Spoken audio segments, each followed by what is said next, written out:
Assalamualaikum warahmatullahi wabarakatuh. Nama saya Lulu Auliana, semester 5 di Studi Al-Hikmah. Kali ini saya mau mempresentasikan salah satu mata kuliah, yaitu Retorika Dakwah dengan dosen pengampu Ustadz Ahmad Rofi Syamsuri.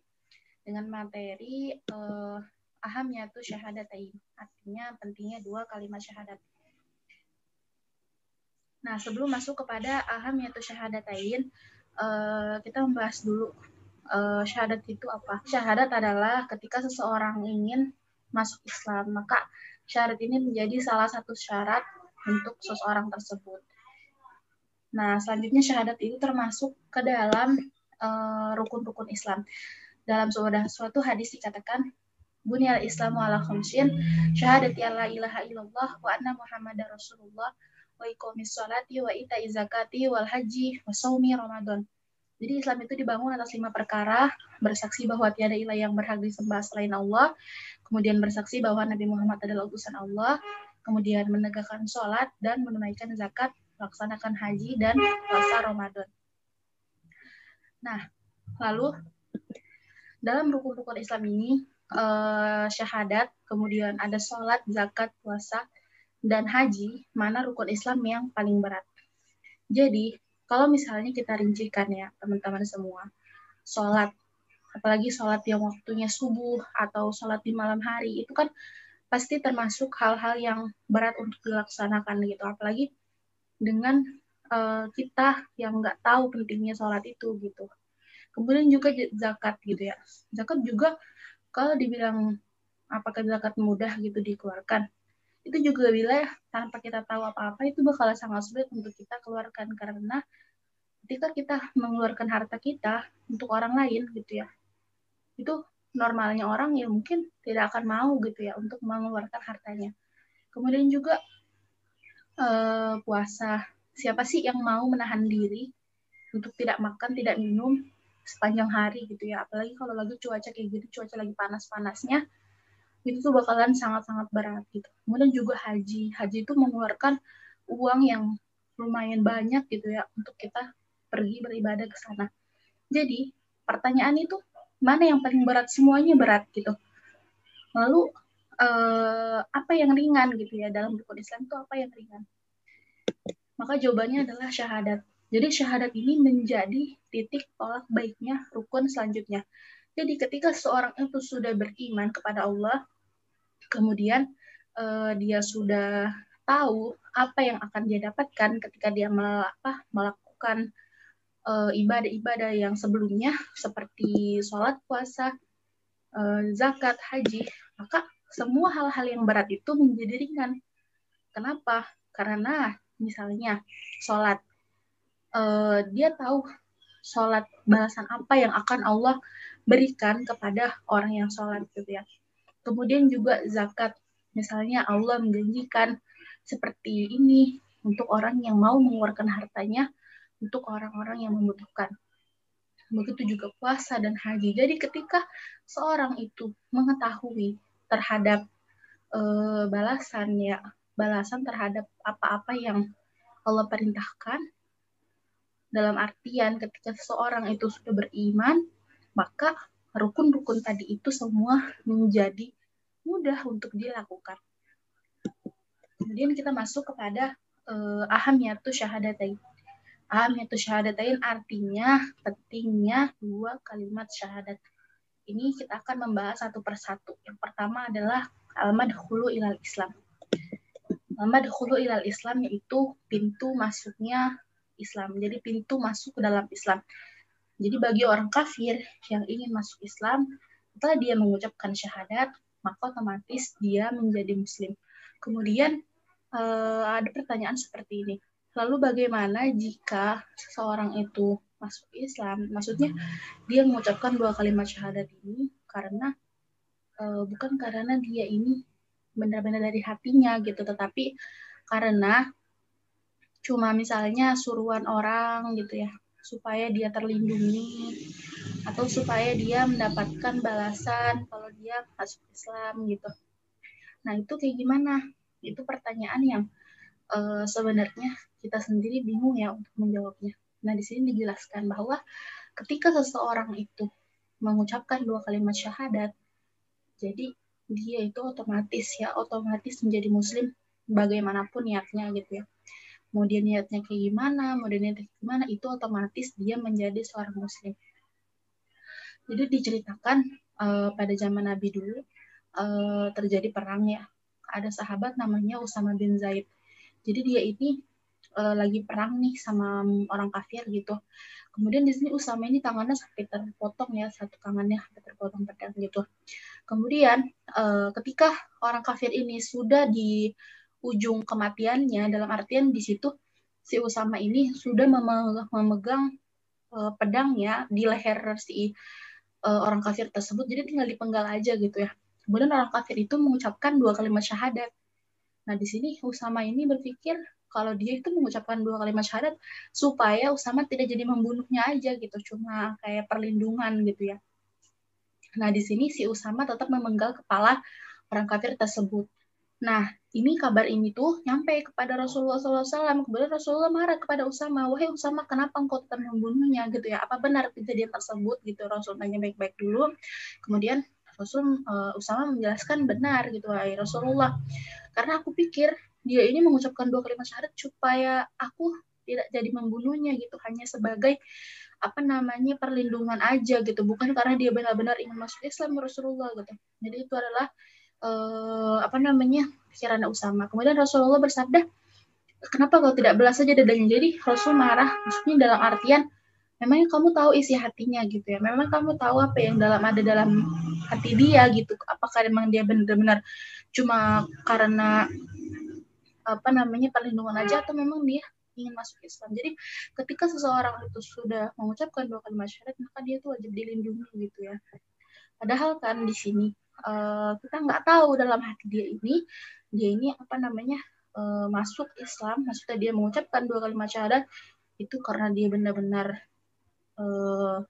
percaya kepada Allah atau cuma karena ada sesuatu hal gitu di dalamnya.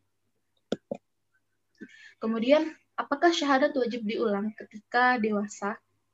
Jadi ini ada beberapa kelompok muslim yang mengatakan bahwa syahadat ini wajib diulang ketika dewasa.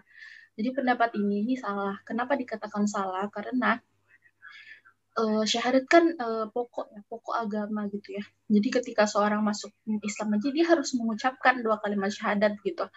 Nah, sedangkan pokok agamanya dalam Al-Quran ini sunnah, ijma ini nggak pernah disebutin gitu ya. Kalau syahadat ini wajib diulang ketika dewasa. Jadi otomatis kan itu cuma omongan-omongan orang aja gitu ya. Nggak berdasar, nggak ada dalilnya gitu. Jadi hal tersebut ini dibantah, tidak ada pengulangan syahadat ketika orang itu sudah dewasa. Ini berlaku untuk siapa gitu ya, syahadat diulang ketika dewasa. Jadi seseorang yang sudah muslim ketika dia lahir gitu, misalnya dia lahir dalam keluarga yang muslim, jadi kan otomatis dia menjadi muslim. Jadi ketika dia sudah beranjak dewasa, maka syahadatnya tidak perlu diulang. Kemudian kita masuk kepada ahamiyatu syahadatain yang kedua, yaitu khulasatu ta'alimul Islam. Ringkasan prinsip-prinsip Islam. Ringkasan prinsip-prinsip Islam atau juga disebut intisari ajaran Islam. Jadi intisari ajaran Islam ini mencakup 2 hal, yaitu ikhlas kepada Allah, yang kedua adalah mengikuti ajaran Rasulullah. Jadi keduanya ini ada di dalam syahadatain. Kemudian syahadat itu adalah global dan wajib mempelajari global terlebih dahulu sebelum rinciannya. Jadi contohnya aja kayak gini. Misalnya kita sekolah nih. Waktu kita masih SD, kita masih MI, itu tuh kita belajar pembagian IPA dan IPS itu cuma ada 2 aja gitu ya, IPA dan IPS gitu. Ketika kita masuk ke SMP atau SMP atau MTS, maka itu pembagian IPA itu memecah gitu ya. Jadi ada yang biologi, jadi ada yang fisika gitu. Begitu juga dengan IPS itu memecah juga, jadi ada ekonomi, ada geografi gitu ya. Maka pertama yang kita belajar itu ya yang globalnya aja, cuma IPA dan IPS-nya aja gitu. Barulah setelah itu cabang-cabangnya menyusul.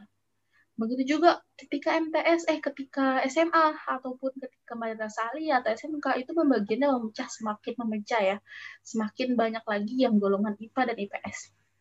Nah, syahadat ini adalah global, maka sebelum kita mempelajari hukum-hukum Islam yang lain, wajib bagi kita untuk mempelajari syahadat terlebih dahulu gitu. Karena syahadat merupakan hal yang global, jadi kita wajib mempelajarinya agar memudahkan kita untuk mempelajari hal-hal yang selanjutnya. Dan begitu juga contohnya adalah yang lain, Al-Quran ya. Al-Quran ini, apa hal global dalam Al-Quran? Itu surat Al-Fatihah. Kenapa? Karena surat Al-Fatihah ini bukan hampir lagi, setiap sholat itu dibaca menjadi yang paling utama gitu di dalam Al-Quran, yaitu surat Al-Fatihah. Kemudian selanjutnya adalah asasul inqilab, syarat asas perubahan. Jadi syahadat ini menjadi suatu perubahan pada suatu umat gitu ya. Nah, ketika Mekah dulu Rasul harus memulai dari mana untuk melakukan perubahan kepada orang-orang kafir gitu ya saat itu. Nah, dikatakan Rasul ini bingung menjawabnya. Maka di sini Allah yang menjelaskan. Nah, kondisi Mekah saat itu, politiknya itu dibawa bayang-bayang dua raksasa Romawi dan Persia. Kemudian dari segi ekonominya, mengakarnya riba. Jadi mengakarnya riba itu mereka itu kayak menghalalkan macam-macam penjual belian gitu ya. Yang penting untungnya banyak gitu, yang penting kaya gitu ya. Dan sebagian orang nih sangat-sangat kaya, sebagian orang sangat-sangat miskin, jadi nggak merata gitu ya. Kemudian moralnya ini jatuh banget, moralnya orang Quraisy saat itu ya, maksudnya orang kafir saat itu yang ada di kota Mekah. Nikahnya itu hal-hal macam nikah itu semua dilaksanain, dari mulai nikah yang ada di sini contoh-contohnya. Saya akan menyebutkan satu persatu. Adalah nikah asyigor. Jadi nikah asyigor ini orang tua menukarkan anak laki-laki dan anak perempuannya, kemudian memberikan mas kawin kepada anaknya sendiri. Jadi ada pernikahan istibda. Jadi istibda ini si suami menyuruh istrinya untuk tidur bersama orang yang gagah perkasa gitu, yang tampan, yang gagah, yang badannya bagus gitu ya. Kenapa? Biar apa? Biar anaknya nanti seperti lelaki tersebut. Walaupun anak tersebut bukan anak kandungnya gitu ya. Yang penting dia nanti keturunan dia bagus gitu. Padahal itu bukan darah daging dia, nggak apa-apa gitu. Yang penting keturunannya bagus. Itu kan sebenarnya kayak apa ya? Maksudnya tidak masuk ke logika kita gitu ya, pernikahan seperti itu. Kemudian juga ada pernikahan warisan. Jadi ketika seorang wanita ini dinikahi oleh adik suaminya, lalu ketika suaminya meninggal dunia, maka si kakaknya ini menikahi mantan adiknya gitu. Jadi kayak bukan gantian sih, bahasanya kayak menggantikan gitu. Jadi misalnya saya nikah dengan seorang laki-laki si A, misalnya seperti itu, kemudian si A-nya meninggal, saya dinikahkan lagi dengan adiknya atau dengan kakaknya seperti itu. Kemudian juga ada pernikahan mut'ah. Pernikahan mut'ah ini adalah pernikahan yang ditentukan waktu dan syarat-syaratnya ditentuin. Jadi sebelum saya menikah dengan kamu, dalam waktu 3 bulan pernikahannya selesai seperti itu. Atau mungkin saya nikah dengan kamu, kalau kamu nggak hamil dalam waktu 2 bulan, misalnya seperti itu, saya ceraikan gitu ya. Itu ada syarat-syarat tertentu dan dengan waktu-waktu tertentu. Ini pernikahan semua ini dilarang, ketika Islam datang semuanya dihapuskan. Karena apa? Karena tidak sesuai gitu ya, tidak masuk moral gitu, tidak ada moralnya, merugikan orang-orang gitu ya, seperti itu. Lalu mana dulu nih yang harus diubah ketika Islam datang dalam kota Mekah gitu ya. Nah, di sini bingung kan ya, Rasul mau ubah dari mana. Kemudian kenapa kita nggak merubah dari politik terlebih dahulu gitu ya. Dengan kepercayaan yang disandang oleh Rasulullah, jadi beliau ini tentu bisa mengobarkan semangat kearaban, melawan tirani Romawi, tirani Persia gitu. Jadi setelah sukses baru menetapkan kalimat tauhid gitu ya, maksudnya. Jadi Rasul ini mengubah politiknya dulu dari yang Romawi ke Persia menjadi kearaban, kemudian ketika sukses baru menanamkan tauhid gitu. Kenapa nggak seperti itu aja dulu gitu? Ya, kenapa nggak seperti itu? Sebenarnya itu adalah tirani, tetap tirani ya. Jadi ketika hal tersebut terjadi gitu, itu tuh hanya merubah tiraninya dari Romawi menjadi tirani Arab gitu ya. Sedangkan kalimat tauhidnya itu nggak segitunya tegak gitu, karena hanya merubah kekuasaan aja gitu ya. Kemudian ekonomi, maaf.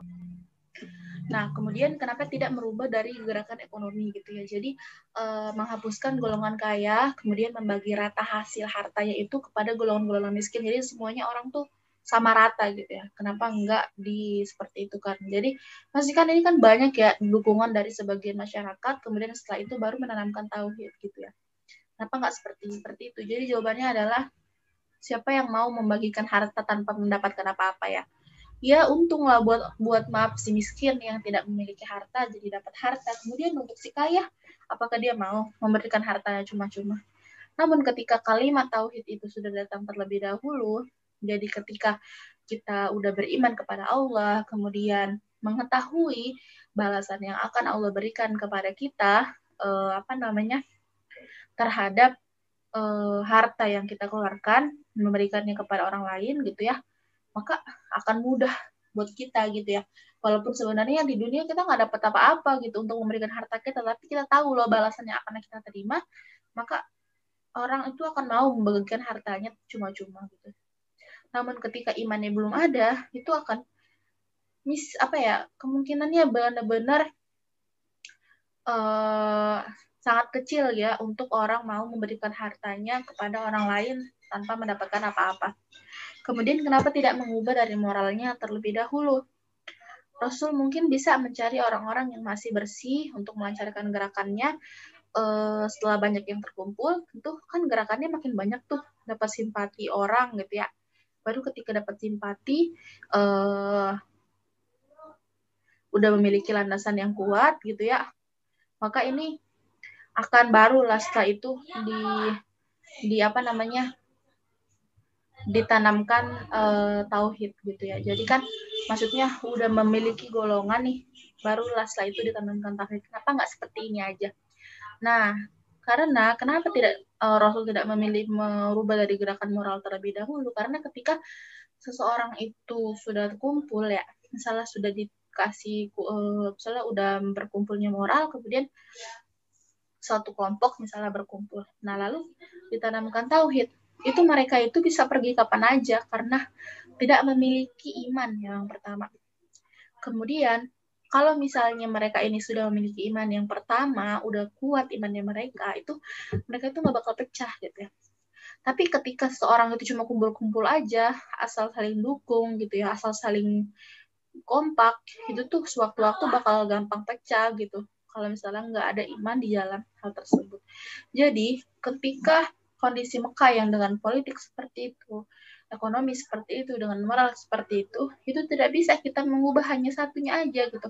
Bisa kita mengubah dari ekonomi, mengubah dari moral, atau mengubah dari politik, tapi kita merubah dari ketauhidannya. Jadi ketika seseorang itu sudah beriman kepada Allah, maka politik, ekonomi, dan moralnya semua mengikuti kepada iman tersebut. Jadi ekonominya, dari mengakarnya riba, semuanya bisa diatasi dengan ketauhidan. Nah, jadi dijelaskan dalam sirah Nabawi atau sejarah-sejarah, 13 tahun Rasulullah ini menyebarkan berdakwah ini 13 tahun hanya menanamkan ketauhidan kepada Allah gitu ya. Nah, di sini di dalam suatu hadis dijelaskan, sesungguhnya yang pertama-tama turun dari Al-Quran adalah surat Al-Mufassil yang berisi peringatan tentang surga dan neraka. Jadi sehingga keislaman manusia itu kokoh, maksudnya ketika iman mereka udah kokoh, barulah turun hal tentang halal dan haram.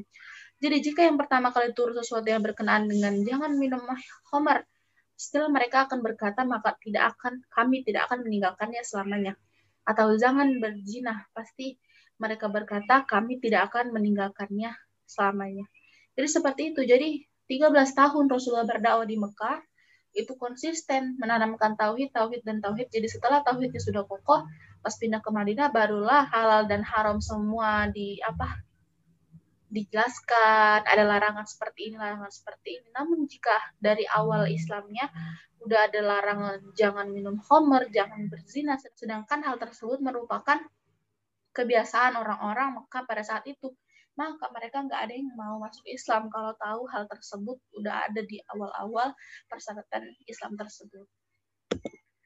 Kemudian adalah yang selanjutnya, ahamiyatus syahadatain, yang keempat adalah hakikatu dakwati Rasul. Jadi syahadat yang keempat ini, ahamiyatus syahadatain yang keempat, yaitu hakikat dakwanya para Rasul. Jadi setiap Rasul yang diutus oleh Allah, nabi-nabi semuanya membawa syahadat ini sebagai wahyu dan pesan yang berantai gitu ya. Jadi setiap Rasul ini selalu semuanya tidak ada yang terkecuali membawa pesan ini sebagai yang wajib disampaikan kepada orang-orang banyak gitu ya, untuk beriman kepada Allah dan beriman bahwa Rasul adalah utusannya gitu ya. Maksudnya Rasul tersebut adalah utusan Allah. Jadi misalnya Nabi Nuh menyampaikan dakwanya, menyampaikan risalahnya, dan bahwa harus menyaksikan bahwa Nabi Nuh adalah utusan Allah. Di sini saya akan menyebutkan beberapa ayat dalam Al-Qur'an tentang wahyu-wahyu yang Allah berikan kepada setiap Rasul. Contohnya yang Allah berikan kepada Nabi Nuh. A'udzubillahi minasyaitonirrajim. Bismillahirrahmanirrahim. Laqad arsalna Nuhan ila qaumihi faqala ya qaumi ibudullaha ma lakum min ilahin ghairuhu inni akhafu 'alaikum adzaba yaumin 'azim. Sungguhnya kami telah mengutus Nuh kepada kaumnya, lalu ia berkata, wahai kaumku, sembahlah Allah, sekali-kali tidak ada Tuhan bagimu selainnya. Sungguhnya kalau kamu tidak menyembah Allah, aku takut kamu akan ditimpa azab yang sangat besar ya pada hari kiamat. Ini ada juga dari Nabi Hud, wa ila adin akhahum hudan qala ya qaumi ibudullaha ma lakum min ilahin ghairuhu afala tattaqun. Dan kami telah mengutus kepada kaum Ad, saudara mereka yaitu Hud. Dia berkata, wahai kaumku, sembahlah Allah, sekali-kali tidak ada Tuhan bagimu selainnya, maka mengapa kamu tidak bertakwa kepadanya? Beritulah yang didakwakan para nabi-nabi dan rasul gitu ya. Jadi mereka semua mengatakan fattaqullaha wa atiun, atau fa'budullaha ma lakum min ilahin ghairuh gitu ya. Sembahlah Allah karena tidak ada Tuhan selain Allah. Atau dengan ucapkan tadi fattaqullaha wa atiun, bertakwalah kepada Allah dan taatilah aku gitu ya. Jadi statement mereka ini diabadikan dalam Al-Quran dan kisah-kisah para nabi yang tersebar di berbagai surat. Kemudian yang terakhir adalah fadhailul azimah, memiliki keutamaan yang agung. Jadi syahadat ini sangat agung keutamaannya gitu ya.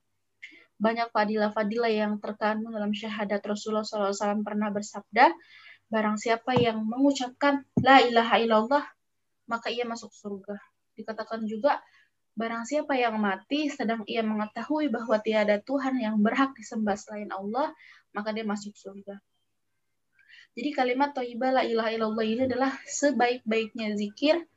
Kemudian syahadat ini meluncurkan generasi-generasi khairul ummah atau umat-umat terbaik. Generasi agung ini dikuasai oleh Allah gitu ya. Kita bisa melihat kepada para sahabat Nabi yang memiliki keagungan yang besar di sisi Allah. Mereka mendapatkan julukan radhiyallahu anhu gitu ya. Radhiyallahu anhu. Jadi syahadat ini memiliki sangat banyak keutamaan yang agung. Jadi bagaimana kita ingin generasi setelah kita juga seperti itu, maka syahadat adalah kuncinya. Demikianlah materi dari saya. Mohon maaf jika ada salah-salah kata atau salah dalam penyampaiannya. Wassalamualaikum warahmatullahi wabarakatuh.